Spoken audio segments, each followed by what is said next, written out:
ఇప్పుడు జీవో ఇస్తే ఆగుతుందా ఆగదా అంటే 200% ఆగడానికి అవకాశం ఉన్నది.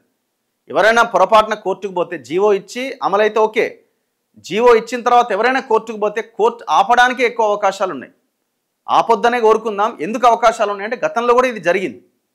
కేసీఆర్ కూడా సేమ్ ఇట్లనే జీవో తీసుకొచ్చిండు. జీవో తీసుకొస్తే హైకోర్టులో ఆగింది.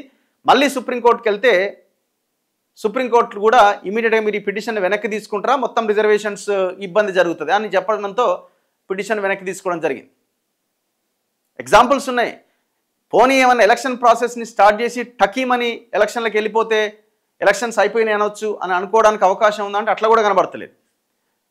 మహారాష్ట్రలో మరాఠాలను బీసీల్లో కలుపుతూ అక్కడేదో కొన్ని వర్గాలను కలుపుతూ నిర్ణయం తీసుకుంటే జీవో ఇస్తే ఎలక్షన్ ప్రాసెస్ స్టార్ట్ అయిన తర్వాత కూడా సుప్రీంకోర్టు ఎలక్షన్ ఆపేసి మరీ నిర్ణయం తీసుకుంది.